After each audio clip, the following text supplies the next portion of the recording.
네, 안녕하세요. 3월 5일이고요. 경칩입니다.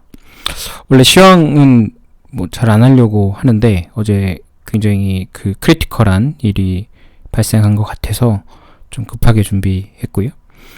어제 파월 연준 의장이 월스트리트저널이 그 주최한 행사에서 발언할 기회가 있어서 시장에 기대감이 있었죠. 하지만 결국은 그 전에 한 말, 그 의회에서 증언한 말 그대로 했고, 물론 초기에는 금리 급등이 주목했고, 관심을 끌었다라고 얘기했지만, 결국은, 연준은 특정 지표가 아니라 광범위한 금융 환경을 모니터한다라고 하면서 즉각적으로 시장에 개입하겠다라는, 의지를 보이지 않았고요. 그리고 여러 차례 이제 테이퍼에 대해서 물어봤지만, 회피했죠. 대답을 안 했습니다. 테이퍼가 이제 양적완화 축소하는 거죠. 그리고 1960년대하고 70년대의 인플레이션 실수를 반복하지 않을 것. 이거는 이제 요즘 인플레이션이 이렇게 올라가는데 미국 인플레이션 지표 보면은 굉장히 많이 상승했죠. 어제 원유도 올랐고 대도 이런 것도 굉장히 많이 올랐습니다. 인플레이션이 서민들이 그러니까 일반 개인들이 느끼는 어떤 소비재의 가격이 굉장히 많이 올라가고 있는데 이거 어떻게 할 거냐라고 하니까 우리는 준비가 됐다. 언제든지 긴축할 수 있을 것처럼 얘기를 했죠. 사실 그렇게 도비시하거나 매파적이진 않았지만 시장에서는 아무것도 안 해줬다라는 거에 실망해서 주식도 많이 빠지고 금리도 많이 상승했죠. 그거는 제가 이전에 3월 3일에 말씀드렸었어요. 이미. 파월이 그렇게 하기 쉽지 않다. 왜냐면 지난 의회 증언이라고 하긴 그냥 의회 보고인데요. 연준 의장은 주기적으로 의회에 가서 보고를 합니다. 왜냐하면 연준 의장을 비준하는 건 대통령이지만 그걸 이제 상원을 통과해야 하기 때문에. 근데 상원의 금융위원회 위원 2명, 워렌과 세러드 이 상원의원 2명이 연준에 서한을 보냈어요. 3월 말에 그 빅뱅크들의 어떤 그 자본 쪽에서 완화해 준 게 있는데 그걸 연장하면 안 된다. 그 표현이 되게 거칩니다. 거기 보면은 금융위기 이후에 개혁 조치들을 너의 선임자들과 또는 너의 동료들이 되돌렸고 그게 민주주의를 위협하고 있다. 민주주의 위협까지는 아니었는데 하여튼 그런 시스템 리폼을 위협하고 있다라고 일종의 협박 같은 걸 했죠.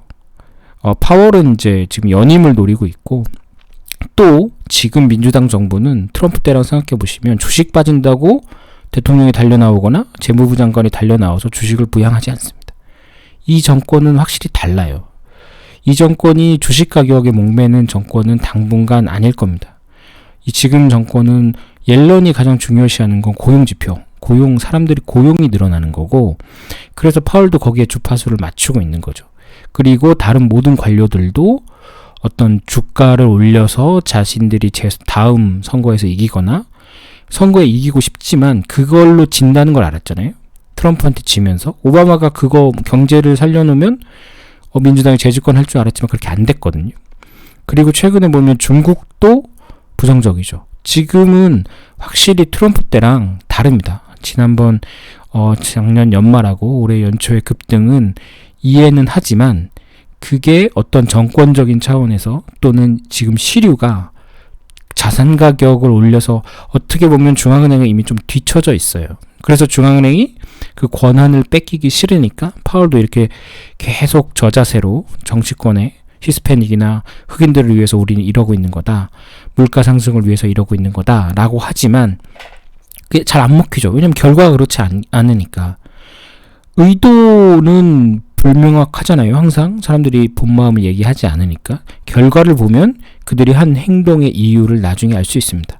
중앙은행은 자산 가격을 올려서 이 부의 효과로 어떻게 해보려고 했지만 실제로 그게 시스템을 더 위협하고 있는 거죠. 부채만 늘었고 실제로도 중앙은행들이 지난 5주간 자산이 늘어난 게 또 슬로우해지고 있습니다.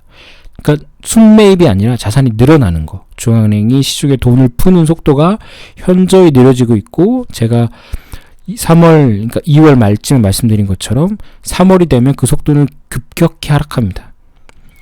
그래서 지난 밤에 임팩은 다시 한번 확인시켜 준 거죠. 중앙은행은 아무것도 당분간 하지 않을 거다. 주식이 나스닥이 10% 고점 대비 빠져도 그래도 우리는 움직일 수 없다. 그리고 사실 별로 움직이고 싶지도 않다. 여기서 인플레이션 일어나면 어떻게 할 겁니까? 그럼 금리 올릴 건가요? 테이퍼링 할 건가요? 안 되죠. 지금쯤 눌러줘야 되는 거고, 여러 가지 감안해도 당분간 시장은 쉽지 않다. 게다가 지금 시장의 기대가 너무 높죠. 예. 제가 지난번에 3월 3일 말씀드린 것처럼 금리가 오르면 모든 자산 가격은 재평가된다 라고 말씀드렸지만, 사실은 중앙은행이 태도를 바꾸면 모든 자산 가격은 방향을 바꾼다 라고 말씀드릴 수 있을 것 같아요. 어쨌든 전 동학개미들이나 이런 분들 응원하는데 살아남으시고 다음에 뵙겠습니다. 감사합니다.